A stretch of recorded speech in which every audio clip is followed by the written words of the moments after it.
आज हम बात करने वाले हैं चैप्टर 20 का केंद्रीय स्तर पर शासन यानी governance at the union level.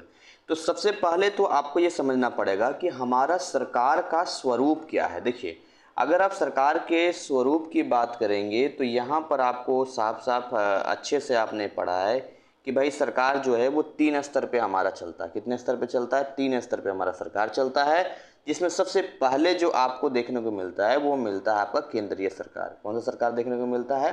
केंद्रीय सरकार देखने को मिलता है। ये अपना हो गया केंद्रीय सरकार, जिसके जो आप मेन रूप से आपको दिखाई देते हैं वो आपको प्राइम मिनिस्टर यानी कि प्रधानमंत्री दिखाई देते हैं।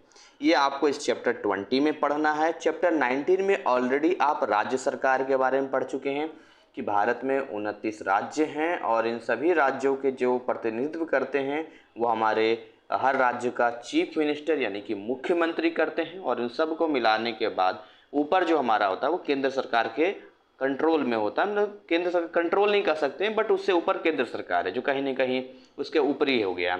और राज्य सरकार के नीचे आएंगे तो चैप्टर 18 में आप पढ़ चुके हैं स्थानीय सरकार के बारे में, जिसमें आपने ग्रामीण और शहर इन दोनों के बारे में पढ़ा कि ग्रामीण स्तर पर भी सरकार होता है और शहर के स्तर पर भी सरकार होता है। तो आपने देखिए स्थानीय शासन पढ़ लिया, आपने राज्य का पढ़ लिया, आप केंद्र का पढ़ने वाले हैं। तो भाई जब आप केंद्र का पढ़ने वाले हैं तो आपको मालूम होना चाहिए कि केंद्र की सरकार में कहीं तो होगा जहाँ पर नेता लोग बैठेंगे, डिस्कस करेंगे देश में कौन सा नियम लाना है, कैसे देश को चलाना है, क्या नियम कैसे फॉलो, सारी चीज़ें कैसे कहाँ पर होगा। तो उसके लिए जो बनाया गया है यहाँ पर वो संसद यानी कि पार्लियामेंट बनाया गया है। अभी देखिए नया संसद भवन हमारा बनकर तैयार हो गया है। तो ये जो आपका संसद है यानी आपका जो पार्लियामेंट है, इसके अंदर आते हैं तो 2 सदन होते हैं। एक लोअर हाउस होता है जिसको हम लोग लोकसभा बोलते हैं, और एक अपर हाउस होता है जिसको हम लोग राज्यसभा बोलते हैं। तो लोकसभा राज्यसभा चैनल भी है, इस पर आपका जो है डायरेक्ट लाइव भी होता है कि वहाँ क्या डिस्कशन हो रहा है, कैसे डिस्कशन हो रहा है। तो हम आपको इन दोनों का मतलब भी बताएंगे, दोनों का डिफरेंस बताएंगे कि लोकसभा और राज्यसभा में क्या फ़र्क होता है। इसको हम समझेंगे यहाँ पर कौन कौन से सदस्य लोकसभा में चुने जाते हैं, कौन से सदस्य राज्यसभा में चुने जाते हैं, उन दोनों का फंक्शन क्या है और क्यों इन दोनों को मिलाने पे हमारा संसद कंप्लीट होता है। देखिए सबसे पहले तो आपको समझना पड़ेगा, अगर आप डिफरेंस में आते हैं तो लोकसभा जो होता है वो 5 सालों के लिए होता है, यानी कि जो भी सदस्य लोकसभा में चुनकर जाते हैं वो 5 साल के लिए होते हैं। जबकि राज्यसभा जो होता है वो 6 साल के लिए होता है। समझिए मेरी बात, किसी का भी 6 साल का होता है, 6 साल के बाद उसको सेवानिवृत्त यानी रिटायर्ड कर दिया जाता है। सवाल ये आता है कि लोकसभा में किनको चुनकर भेजा जाता है। तो आप ये समझिए कि भाई लोकसभा में जो सदस्य होते हैं वो डायरेक्टली जनता के द्वारा चुने जाते हैं। यानी कि आप देखिए 2024 में जो इलेक्शन है जिसमें प्रधानमंत्री का चुनाव होता है, तो पूरे देश को जो है जितने भी आपके बोल सकते हैं देश में सांसद होंगे, नहीं संसद के सदस्य को सांसद कहते हैं, जो लोकसभा के सदस्य होते हैं उतने निर्वाचित क्षेत्रों में बांट दिया जाता है। फिलहाल अभी 543 यानी 543 पूरे भारत को 543 भागों में बांट दिया गया और हर जगह से एक उम्मीदवार जीतेगा। हालांकि आप किसी भी जगह पे आएंगे तो एक से ज़्यादा उम्मीदवार खड़े होते हैं और जनता चुनाव करती है ना। जैसे कि आपका भी एक एमपी होगा, हर इलाके का एक मेंबर ऑफ पार्लियामेंट होता है, सांसद होता है। तो ऐसा तो नहीं है कि खाली वही खड़े हुए होंगे और जीत गए होंगे, उनके साथ हो सकता है कि 5-10 और लोग खड़े हुए होंगे। तो वो अलग अलग पार्टी के हो सकते हैं, जैसे कि अब बीजेपी हो गया, कांग्रेस हो गया, आम आदमी पार्टी आपका हो गया या समाजवादी पार्टी हो गया, अलग अलग बहुत सारी पार्टियां हैं। तो उन पार्टियों के दावेदार खड़े होंगे। फिर उस पार्टिकुलर जगह से जो है कितने लोग जीतते हैं, तो उनमें से कोई एक ही जीतेगा ना किसी भी एक पार्टी का। तो ऐसे करके वहाँ पर सरकार, जैसे आप देखिए बीजेपी की सरकार बनी या उससे पहले कांग्रेस की सरकार थी, तो कैसे सरकार बनी भाई? तो 543 में 50% से ज़्यादा जिसका हो गया उसकी सरकार बन गई। सीधी सी बात है। अगर आप 50-50 करेंगे, देखिए अगर आप 50-50 करते हैं, लेट बी सपोज हम 50-50 करते हैं, तो भाई साहब अगर हम यहाँ 50-50 करते हैं तो जिसमें भी एक्स्ट्रा हो जाएगा उसकी सरकार बन जाएगी। सीधी सी बात है ना, सरकार बन जाएगी। लगभग 66% का लेके चलते हैं, 66% का ये लेके चलते हैं कि जहाँ 66% सरकार बन जाएगी। तो अब इसीलिए जो है हर जगह से आपको बोलते हैं कि भाई चेहरा एक दिखाया जाता है। बीजेपी का होगा तो खाली मोदी का चेहरा दिखाया जाएगा आपको, या कांग्रेस का होगा तो राहुल गांधी का चेहरा आपको दिखाया जाएगा, आम आदमी पार्टी का होगा तो केजरीवाल जी का चेहरा दिखाया जाएगा। तो ये जो चीज़ें होती है तो ये अस्थायी होता है। यानी बीच में अगर कोई गड़बड़ करते हैं या किसी प्रकार का उन पर आरोप लगता है या अभी जैसे राहुल गांधी की सदस्यता खत्म कर दी गई। तो ऐसे बहुत सारी चीज़ें हैं जिस पे जाके अस्थायी है। लेकिन ये जो होता है, पहली बात तो ये इनडायरेक्ट इलेक्शन होता है, यानी कि राज्यसभा के जो सदस्य होते हैं वो जनता के द्वारा सीधे नहीं चुने जाते। मैं अभी आपको बताऊंगा कि इनके सदस्य कहाँ से आते हैं, ठीक है। और दूसरी बात ये कि ये जो होते हैं वो अस्थाई होते हैं, यानी एक बार आप जब इसको चुन लेते हैं तो उसके बाद 6 साल के लिए होते हैं। इनके टोटल संख्या 245 है वर्तमान में, हालांकि संविधान में 552 मैक्सिमम है और ये 250 है। तो अभी वर्तमान में 250 में 245 सदस्य हमारे पास है राज्यसभा के, और हमारे पास जो लोकसभा के सदस्य हैं वो 543 सदस्य हैं, ठीक है ना। ये लोअर हाउस या अपर हाउस हो गया। अब बात समझिएगा यहाँ पे, समझना आपको ये है कि यहाँ वाला मामला समझ में आ गया कि भाई सीधे लोग खड़े होंगे, जनता जाएगी, पार्टिकुलर उनका एक सिंबल होगा, उससे वो कनेक्ट होंगे, एमपी का चुनाव करेगी, उस सारे एमपी के हिसाब से सरकार बनेगी। बट यहाँ पर कौन से होते हैं, देखिए आपने पढ़ा है राज्य सरकार के बारे में। राज्य सरकार में आपने पढ़ा किसके बारे में, विधानसभा के बारे में पढ़ा। तो विधानसभा, हर राज्य में विधानसभा है या नहीं बताइए। तो विधानसभा के अंदर ही इलेक्शन होता है कि कौन कौन से सदस्य होंगे जो आगे राज्यसभा के सदस्य के लिए जाएंगे हर विधानसभा में। अब विधानसभा के अंदर आ जाइए, जैसे यूपी विधानसभा आ जाइए, तो यूपी विधानसभा में जरूरी थोड़ी है कि आज योगी जी का शासन है, बीजेपी है, तो उसमें सारे सदस्य जो होंगे, जो आपके एमएलए होगा, मेंबर ऑफ लेजिस्लेटिव असेंबली, यानी कि विधानसभा के जो सदस्य होंगे वो बीजेपी का ही होगा। उसमें समाजवादी का भी होगा, मायावती जी के पार्टी का भी होगा, उसमें कुछ आम आदमी पार्टी का भी एक आध लगता है, बाकी बीजेपी का है और भी पार्टियों का है। तो उनमें भी आपस में इलेक्शन होता है कि कौन कौन लोग राज्यसभा में जाएंगे। वहाँ से फिर जो पास बहुमत में आते हैं, फिर वो वही सदस्य जो है राज्यसभा के सदस्य बन जाते हैं। तो आप समझिए कि राज्यसभा के सदस्य कौन हैं, जो विधानसभा के लोग हैं, उनमें आपस में डिस्कशन होता है कि आपको एक बड़े फंक्शन में जाना होता है तो पहले अपने स्कूल के लेवल पे ही सिलेक्शन हो जाता है। स्कूल में तो 1000 बच्चे हैं और ऐसे से 10 स्कूलों को प्रोग्राम है, तो पहले हर एक स्कूल में 1000 बच्चों में कंपटीशन होगा, उनमें जो बच्चे सिलेक्ट होंगे फिर उनको आगे भेजा जाएगा, फिर 10 स्कूलों में होगा। तो वही सिस्टम यहाँ पर। तो राज्यसभा के सदस्य हैं वो विधानसभा के आए हुए लोग होते हैं यहाँ पे, ठीक है। आप बात समझिए यहाँ पे। इसके अलावा जो मिनिमम एज है यहाँ पर वो 25 साल है। अगर लोकसभा के सदस्य किसी को बनना है तो 25 साल की एज होनी चाहिए। और यहाँ पर जो है 30 साल का एज है राज्यसभा के लिए, ये 5 ईयर्स के लिए है। और ये क्या होता है, हर 2 साल में 1/3 सदस्य जो होते हैं वो रिटायर होते रहते हैं, हर 2 साल का रिटायरमेंट इनका चलता रहता है यहाँ पर। समझिए बात ध्यान से। अगला बहुत इंपॉर्टेंट चीज़ मैं आपको बताने वाला हूँ, आपको मालूम होना चाहिए, और वो ये बताने वाला हूँ मैं कि भाई नियम कैसे बनता है, कोई भी लॉ जो है बनता कैसे है। अगर हमें कोई लॉ बनाना है, कोई नियम बनाना है, तो उसके लिए हमें क्या करना होगा, ठीक है।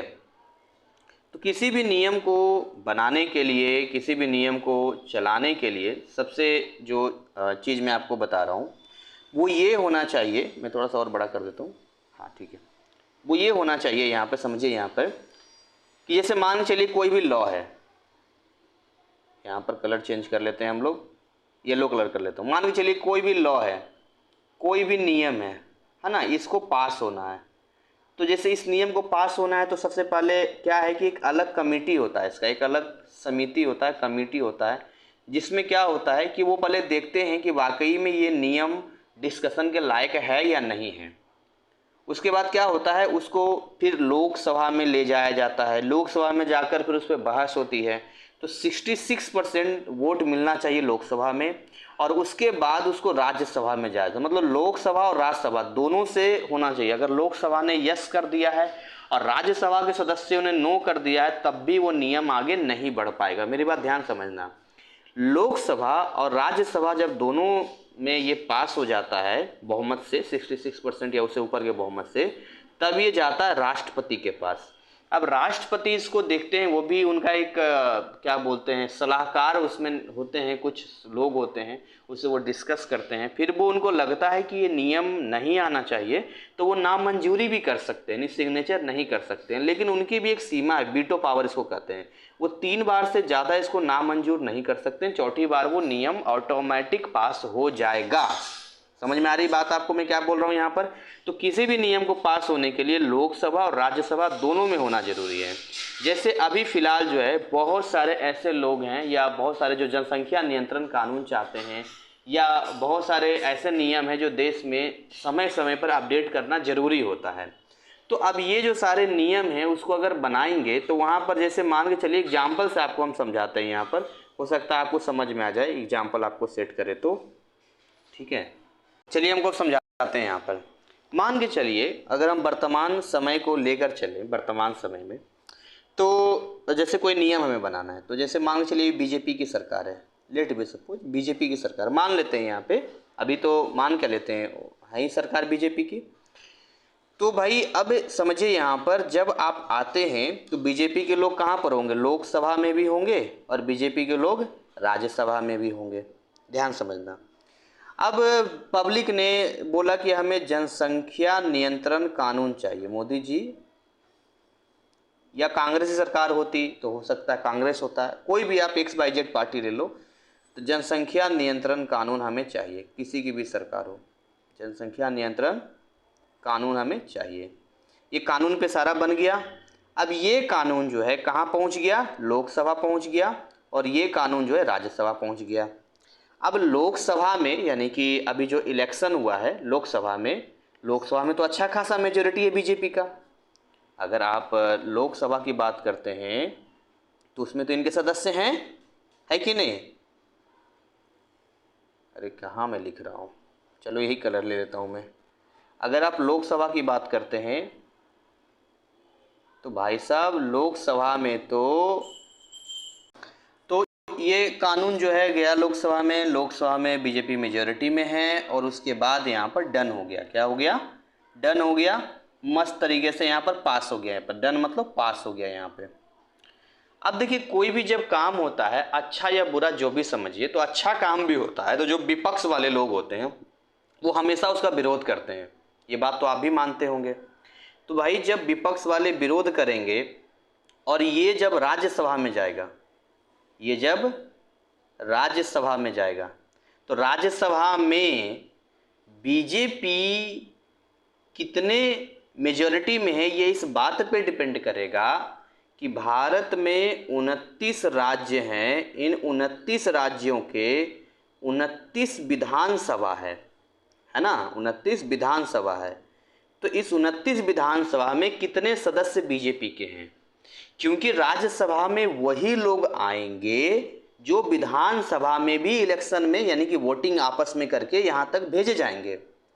तो कोई भी पार्टी डिसीजन तभी ले सकता है जब उसकी संख्या लोकसभा में भी हो मेजॉरिटी में और राज्यसभा में भी हो मेजॉरिटी में। बात को समझिएगा यहाँ पर ध्यान से, क्योंकि अगर लोकसभा में रहेगा तब भी नियम अकेला नहीं, वो राज्यसभा में इसको कैंसिल कर देगा। विपक्ष वाला बोलेगा हम इसको नहीं मानते, 66% वोट नहीं मिलेगा, तो राष्ट्रपति के पास क्या करेगा जाके, और इसी वजह से गड़बड़ होता है। तो किसी भी पार्टी को अगर आप ट्रस्टेबल पार्टी है या आप उस पार्टी से उम्मीद करते हैं और उस पार्टी से आप चाहते हैं कि ये नियम आए और भविष्य में करते हैं, तो उस पार्टी को आप जो है जो डायरेक्ट इलेक्शन होता है लोकसभा उसमें तो जिताइए, वो तो जीतेगा ही जीतेगा। साथ में जो मुख्यमंत्री का चुनाव होता है ना, जो भी मुख्यमंत्री का चुनाव होता है उसमें भी उस पार्टी का जीतना जरूरी है। यानी कि जब मुख्यमंत्री का चुनाव होता है, जैसे एक PM का इलेक्शन होता है तो उसमें भी जीत गया तो लोकसभा, और एक जो इलेक्शन होता है वो किस चीज़ का हो गया, निर्वाचन हो गया, वो आपका हो गया मुख्यमंत्री का। तो मुख्यमंत्री में भी इनके MLA होना जरूरी है। अगर हर एक राज्य में बीजेपी का ज़्यादा MLA होगा तब राज्यसभा में भी ज़्यादा सदस्य हो पाएंगे, क्योंकि यही लोग तो यहाँ पर आते हैं, तब जाके ये नियम पारित हो पाएगा। तो ये एक कोई भी पार्टी, बीजेपी की जगह कोई भी पार्टी हो सकता है, कोई भी पार्टी अगर मेजॉरिटी में हो तो दोनों जगह हो तब होगा, या फिर भाई इतने समझदार लोग हों कि लोकसभा के लोग भी कर दें और यहाँ विपक्ष वाले भी उसको सहमत करने की नहीं भाई ठीक है यहाँ पे। तो इस तरह से नियम कानून पास होता है। कई बार हम पूछते रहते हैं कि फलाना नेता है, फलाना प्रधानमंत्री हैं, फलाने की पार्टी है, वो क्यों नहीं ये नियम ला रहे हैं, क्यों नहीं ये चीज़ें कर रहे हैं, क्यों नहीं वो चीज़ें कर रहे हैं। तो भाई उनके हाथ में भी भारत के संविधान ने कुछ जंजीरें बांध रखी है, कुछ लिमिटेशंस हैं, जिसकी वजह से जो है वो अकेले चाहकर सिस्टम को नहीं कर सकते हैं। तो आई होप आपको ये समझ में आ गया होगा। और इस चैप्टर में ऑलरेडी 14 मिनट्स हुआ है, थोड़ा समय और लूँगा, फिर मैं आपको प्रधानमंत्री राष्ट्रपति के संबंधों के बारे में बताऊंगा, प्रधानमंत्री की क्या शक्तियाँ होता है वो मैं आपको बताऊंगा। साथ में मैं आपको बताऊंगा यहाँ पर कि राष्ट्रपति की क्या शक्तियाँ होती है, कैसे वो सुप्रीम कोर्ट के जजों तक को नियुक्त कर सकता है। इन सारी चीज़ों पर हम बात करने वाले हैं। बने रहिए वीडियो में, इसको चाहें तो आप नोट कर सकते हैं, लिख सकते हैं और देन आफ्टर जो है आप अच्छा मार्क्स ला सकते हैं।